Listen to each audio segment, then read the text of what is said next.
दादा काय सांगणार, राज्यामध्ये आता दुष्काळाचे संकट पाहायला मिळत आहे. तीव्र झळा दुष्काळाचे सोसत आहे, शेतकरी सोसतोय. काय सांगणार अशी परिस्थिती? नाही, आता हे शेतकऱ्यांच्या पाठीलाच होऊन आहे. दुष्काळ म्हणजे काय झालं आहे आता की एक ते समीकरणच होऊन बसले. सरकारनं एकीकडून शेतकऱ्यांना मारायचं आणि निसर्गानं पण मारायचं. नेमकं शेतकऱ्यांनी करावं का अशी परिस्थिती शेतकऱ्यासाठी झाली. कष्ट तर रात्रंदिवस करायचे, एक तर मोबदला शेतकऱ्याला मिळतच नाही. त्याच्या कष्टाचा जर खरंच विचार जर केला ना तर डोळे पांढरे होते, मोबदलाच मिळत नाही. परंतु आता त्याच्या वाट्यालाच ते आलं आहे, कारण सरकार साथ देत नाही, निसर्ग पण साथ देत नाही. किमान आता निसर्गाने नाही दिलं तर सरकारनं तरी शेतकऱ्याला पाठबळ द्यायला पाहिजे, त्याची कर्जमाफी केली पाहिजे, पाण्याचे त्यांना तातडीने व्यवस्था केली पाहिजे, जनावरांना चारा नाही ते केला पाहिजे. पण आता करत नाही, याला आपण तरी काय करावं. पण शेतकऱ्यांनी जागरूक होणं खूप गरजेचं. जर टिकवायचं असेल तर शेतकऱ्यांनी जागा होणं खूप गरजेचं आहे. वारंवार तेच लोक दिल्यामुळं ते चवळ खायला लागले. म्हणजे नाही का, एखाद्या माणसाचं आपलं पटत नाही आणि आपण जर पटत नसून वारंवार त्याच्याकडे जर गेलो तर ते आपली चव ओळखीतं, कारण त्याला वाटतं याचं आपल्याशिवाय धकत नाही. तर शेतकऱ्यांनी खूप शहाणं होणं गरजेचं आहे त्यांच्या हितासाठी. मी काय माझ्या हितासाठी बोलत नाही, कारण मी बी शेतकऱ्याचं पोरग आहे. आम्ही त्यातून आलो, आम्हाला माहिती आहे. आजही आम्ही शेती करतो आहे. हे शेतकऱ्यांनी बदलेलं पाहिजे कुठंतरी. त्यांच्या हिताचं बाजू मांडणारे लोक त्यांनी दिले पाहिजे, मग मात्र शेतकऱ्याला न्याय मिळेल. नसता अवघड परिस्थिती होऊन जाणार आहे पुढच्या काळात. आपण असं म्हटलेलं आहे की दुष्काळग्रस्त भागातील शेतकऱ्यांनी कर्जाची परतफेड करू नये, पैसे येतील तेव्हा भरावे. मग काय चूक बोललो? मी बुडवा पैसे थोडंच म्हणलो. पैसे बुडवा कोणाचे असं म्हणलोच नाही.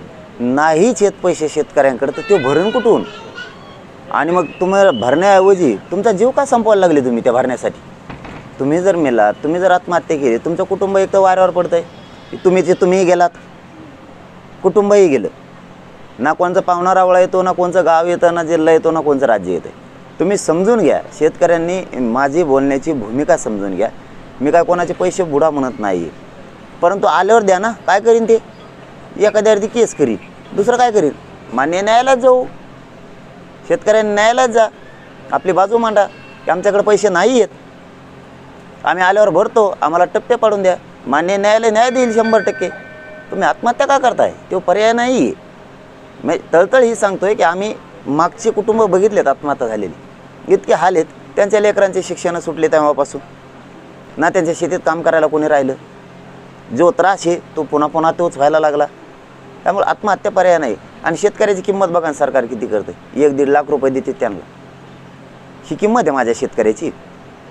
राज्यातल्या जगाचा पोशिंदा शेतकरी आणि त्यांची ही थट्टा अशी.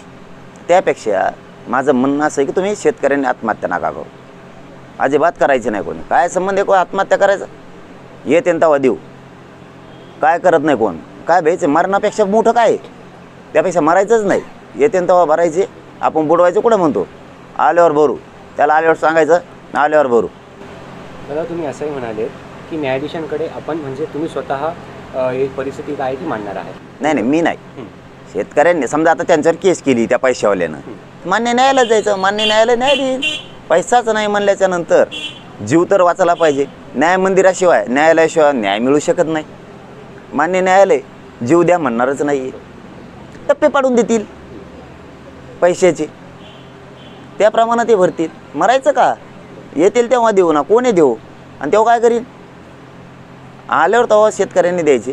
मरायची काही गरज नाही, कोणी आत्महत्या करायची अजिबात गरज नाही. काय संबंध नाही आत्महत्या करायचा. काय करीन ते?